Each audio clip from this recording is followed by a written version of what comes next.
Hello tout le monde, j'espère que vous allez bien. Je suis ravie de vous retrouver encore une fois pour une nouvelle vidéo. N'oubliez pas de vous abonner et de liker pour me donner un peu plus de force comme d'habitude. J'espère que vous avez un café ou un thé pour qu'on puisse voir bu baax a baax. Aujourd'hui, je vais parler un peu plus en français que d'habitude parce que je vais parler du concert de Sidiki Diabaté. Donc Sidiki Diabaté, il a fait un concert pour Bercy en France. Mon concert incroyable. Tout le monde est venu répondre. Les gens sont venus le soutenir. Les Africains étaient là. Donc de toute nationalité, les Maliens, les Sénégalais, les Guinéens, les Ivoiriens, etc. Donc c'était un concert magnifique. Il a fait un show de ouf. Et c'est quelque chose à féliciter. Donc guichet fermé. Il y avait beaucoup de monde. Comme vous le voyez à l'image, il était bien habillé. Et pour dire vrai, j'ai regardé les images et j'étais très contente de voir autant de gens venir répondre et aussi s'amuser en même temps. Il a aussi fait une entrée explosive, donc on l'a vu descendre comme ça, comme si c'était un ange qui était en train de voler au-dessus du public. C'était magnifique avec les flashs de téléphone et tout le public qui était là. Donc comme vous le voyez à l'image, Bercy était plein à craquer. Il y avait énormément de gens qui étaient venus et aussi il y avait beaucoup de guest stars qui étaient là, des artistes maliens, des Ivoiriens, des Sénégalais, notamment Wally Seck, Sidi Diop, etc. Lol de Messi Noagley, mais Sidi Diop, comment je pourrais dire, Sidiki Diabaté autant pour moi, il a fait un concert incroyable et c'est quelque chose à féliciter, même si certains l'ont un peu critiqué du fait qu'il y avait beaucoup trop d'invités, qu'il n'a pas pu beaucoup chanter, etc., etc. Mais il faut savoir que Bercy, les gens le font, mais ils sont obligés d'inviter des artistes parce que c'est ça qui va faire que le public va plus s'amuser parce que c'est pas seulement les Maliens, il y a d'autres nationalités qui étaient là et il fallait combler tout le monde. Et aussi, il faut savoir que Sidiki Diabaté ne peut pas chanter tous les albums ou tous les morceaux qu'il a déjà fait parce que c'est dans un temps réparti. Et il a commencé un peu tard, le concert s'est fini un peu en chaos parce qu'il n'y avait plus de temps. Donc c'est compréhensible au fait que certains soient frustrés, mais il faut aussi féliciter Sidiki Diabaté pour avoir fait quelque chose de si incroyable. Là, je vais rebondir pour reparler d'autres choses, mais avant ça, Sidiki Diabaté a annoncé à son public qu'il allait se marier. Donc on est en train de patienter et d'attendre de voir qui va être le élu et le événement, ce sera pour quand.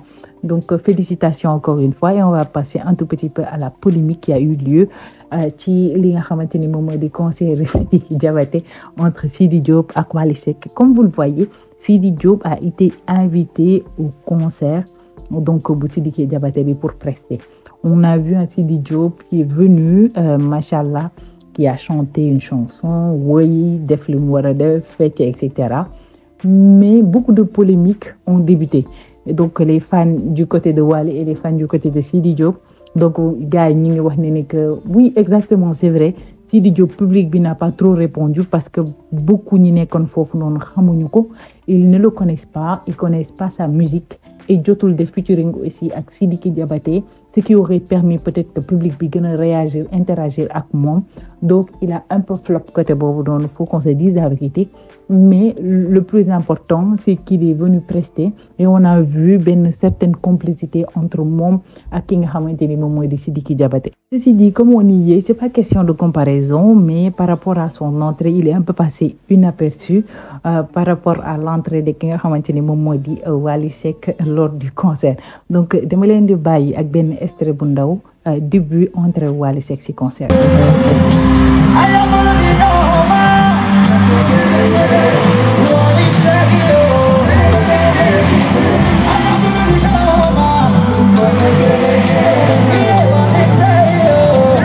Directement là, dañuy gis ben changement de situation entre l'entrée de Sidi Diop et l'entrée de Wally Seck.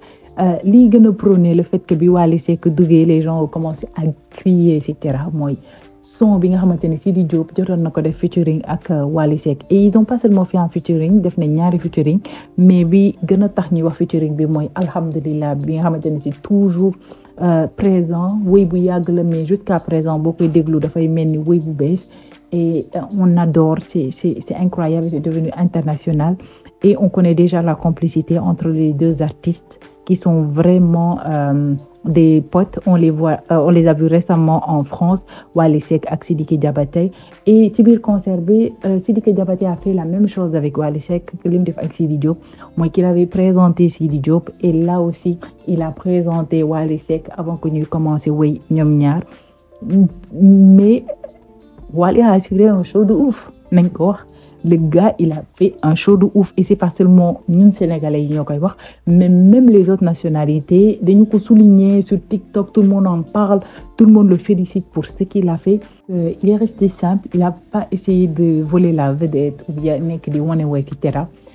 Mais c'est nouveau bi ni ñu ko remixé waatee, ça a été voilà ce qu'il lui fallait pour mën a feccloo ñi nga xamante ne ñoom ñooy du public bi, que ce soit des Sénégalais ou autres.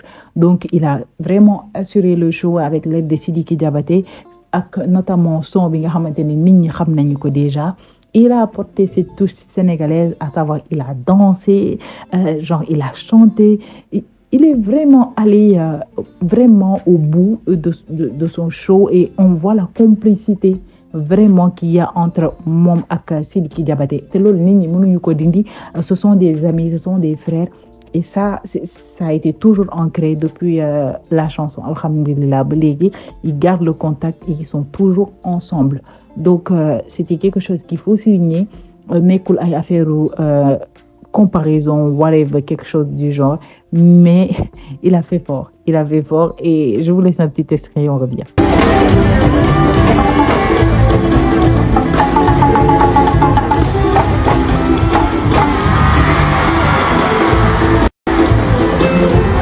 Ñun africains dañu bëgg fecc, dañu bëgg ambiance etc. Et quand on le voit danser, on voit que le public a du répondant. Ils répondent, genre ils crient, ils dansent avec lui etc. Sidi Diop a fait aussi la même chose. Le public a un peu répondu, mais je pense qu'ils étaient plus captivés par le fait de l'écouter et de mettre un visage sur son nom parce que xamuñu ko woon, ñu ci ëpp xamuñu ko, donc il fallait que ñu jéem ko seetaan. Donc peut-être que curiosité boobu noonu moo tax ils répondaient pas beaucoup par rapport aux choses de Sidi Diop. Mais pour Wally, comme ils connaissent déjà, c'est à cause de ça. Mais polémique bi yëpp li ko indi mooy Boucher, influenceur bi di Boucher bi nga xamante ne moom mu ngi ak Pape Diouf, mu ngi ak Sidi Diop, mu ngi ak waa Subatel etc. Il est pas du côté de Wally, mais il ramène beaucoup trop de polémique ce gars. Moom moo def vidéo où il a dit à Sidi Diop, muy filmé Sidi Diop naan ko yow envoyé woo kenn SMS pour ñu inviter la, da nga toog Sidiki Diabaté jël billet ñëw ba Sénégal invité la et cetera. Donc ay genre détails yoo xamante ne mën na ñàkk parce que ñoom ñaar ñëpp ay doomu Sénégal lañ, muy Wally Seck muy Sidi Diop, ils font notre fierté. Donc c'est bien beau de les voir ñu ñëw di participer si ay événements internationaux yu mel nii comme yu Bercy, ñoom ñaar ñëpp ñu nekk invité. Normalement nous on devait être contents, on devait être heureux de les voir sur scène, mais c'est le contraire. On voit benn guerre entre les fans de Sidi Diop et les fans de Wally Seck et c'est très compliqué parce que ku si nekk tamit am nga droit à faral sa artiste etc. Mais jaru ko. Moi je trouve que la complicité entre Wally Seck ak Sidiki Diabaté c'est déjà là depuis des années, kenn mënu si dara. Et il y a aussi cette amitié qui commence à naître entre moom ak Sidi Diop parce que ce sont des artistes et ils sont appelés à se côtoyer. Donc genre Boucher yi wala genre influenceurs yi nga xamante ne ils se permettent de dugg si ay diggante nit di wax di comparer ay artistes, c'est des choses à éviter. Nos artistes ñu ñoo leen war a pousse, mais on doit éviter à tout moment leen jaxase. Voilà l'aperçu que j'avais amené par rapport à la vidéo d'aujourd'hui. J'espère que ça vous aura plu. N'oubliez pas aussi de vous abonner et de liker ma vidéo, ça me fera super plaisir. Et je vous dis rendez-vous très prochainement dans une nouvelle vidéo. Encore félicitations à Sidiki Diabaté. Prenez bien soin de vous, je vous fais de gros bisous. Mouah.